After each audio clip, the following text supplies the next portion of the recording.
All right, thank you, Luis. Oh, can I get the clicker? Thank you.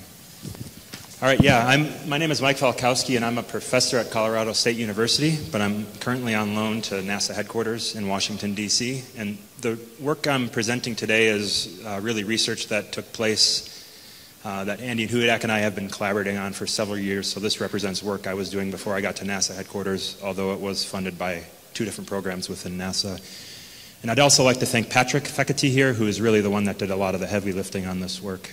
He's a research associate in my lab at CSU.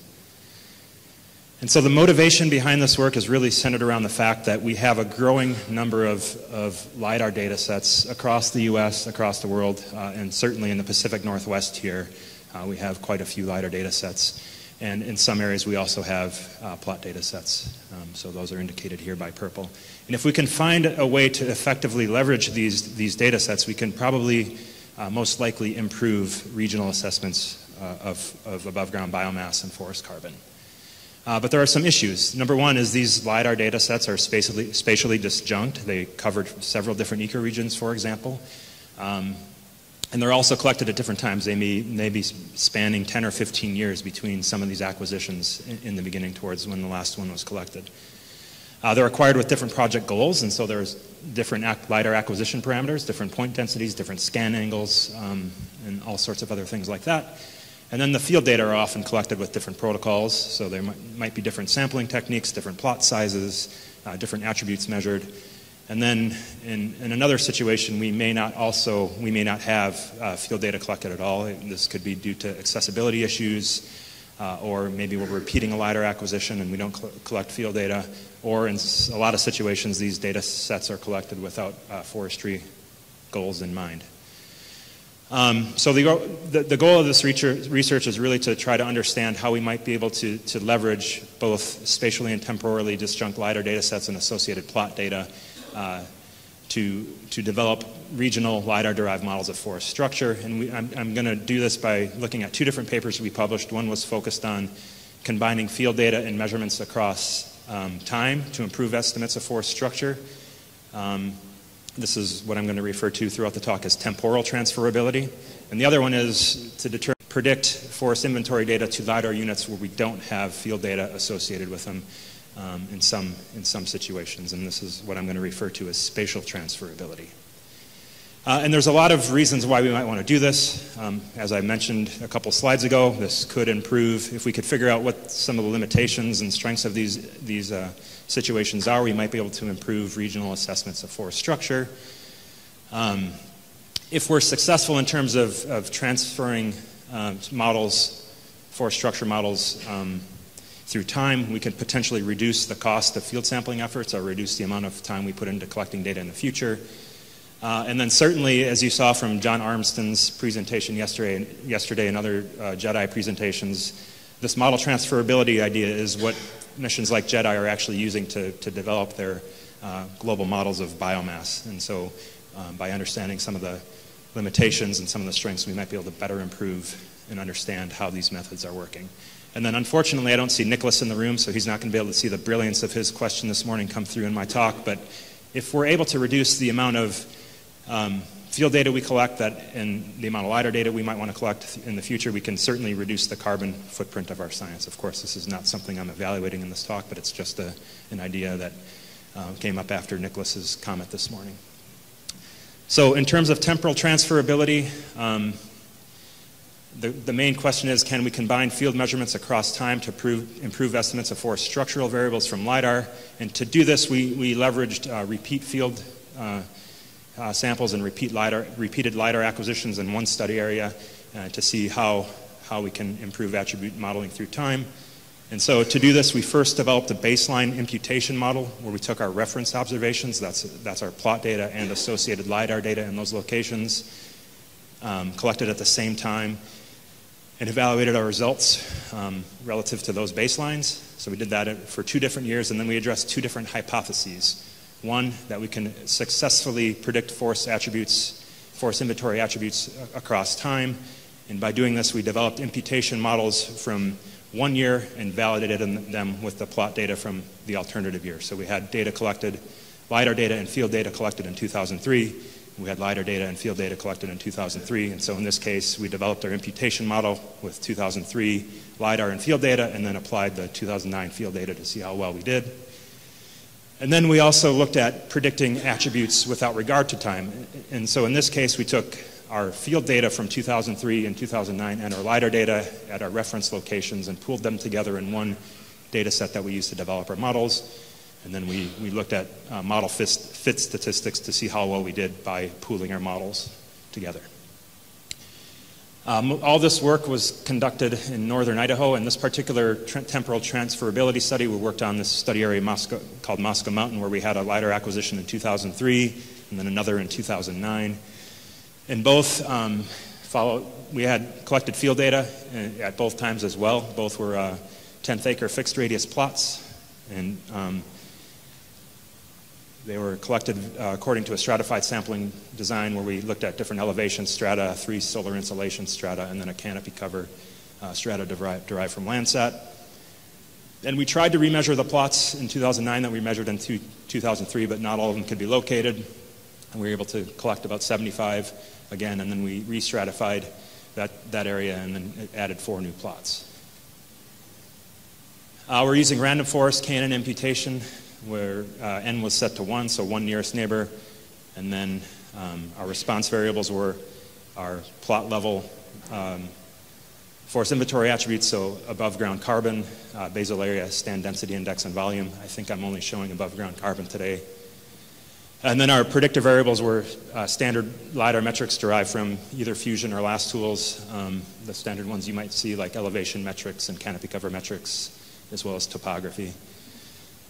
And then so here are the different models: our baseline model, our inter-year model, and our pooled model. And so I don't need to talk about this too much because I think I already covered it, but here we developed models from 2003 and validate or evaluate their performance using 2009 data, and then vice versa. And in this case, we pool all the data together to develop one model across time.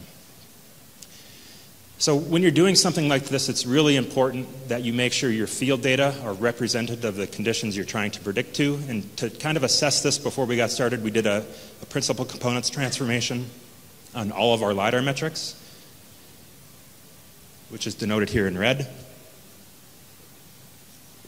And then we plotted our field data, specifically the LiDAR metrics at our plot locations within that multivariate space.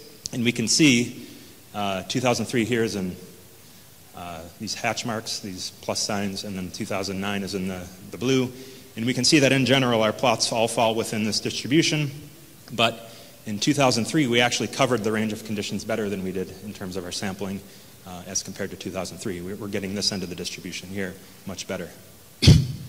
This gradient here, this color gradient is basically one for 2009 and one for 2003. 2009's on the left. You can see the fit statistics.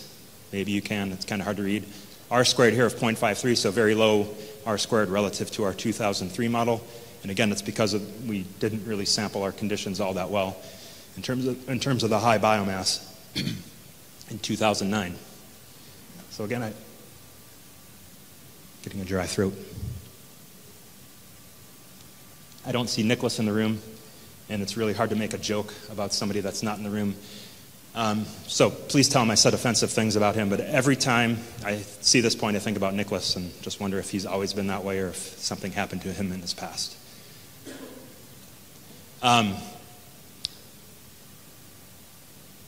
So here's, what am I showing here? Okay, so this is imputed and observed response variables from our 2003 baseline model, but we applied the 2009 field plots as reference or validation data. And here's what we have: an R squared of 0.79 and a root mean square error, or a relative root mean square difference of 42%. So that looks okay. Here's going from 2009 and validating with 2003. It's pretty similar. We get a very similar fit and a very similar relative root mean square difference. And then when we pull all our data together in terms of the field data and our LiDAR data at those locations, we get a much stronger fit. And so here we have an R squared of almost 0.9 and a relative error of about 36%, somewhere like that. And you can see in this case that it's really happening because we have better representation of plots on the high end of our biomass condition there. So by pooling our data sets together, we were able to increase the number of plots available at that high biomass condition and really remove the effect of that outlier. So the key takeaways from the temporal transferability work is that models built by pooling our observations together between 2009 and 2003 really increased the number of plots available for our imputation models, resulting in stronger statistical fits. And again, that's because we had a better sample, especially in the high biomass conditions. A couple other things that we point out in the paper is that the relationship between our LiDAR metrics and field data were still valid without regard to time. And this really suggests that even though that our reference observations were collected using different field sampling protocols and different LiDAR processing protocols, different LiDAR acquisition protocols, it really had little effect. It seemed to have little effect on the results. And so, yeah, the different LiDAR acquisition parameters didn't seem to have an impact on the results. Again, we only used first returns when creating our LiDAR metrics, and so I think that was a large reason for that. And certainly these results have practical value to forest managers, especially as the number of LiDAR acquisitions increase. We can potentially reduce the amount of time we spend in the field collecting data. And certainly this supports the use of model transferability for future global biomass assessments. So moving quickly onto spatial transferability, we wanted to test whether LiDAR data and coincident inventory data sets could be used to estimate forest structural variables in areas where we have LiDAR data but we don't have field data. And so we're doing this study in the same ecoregion in North Idaho where we have 6 different LiDAR acquisitions areas, all with associated field data. And to evaluate this, we fit several different models. One, for example, would be fit with 5 of these data sets, the LiDAR and the field data, and then we would apply it to an area that we left out of the model development and then evaluate it with field data that existed there, and we did that for every different study area.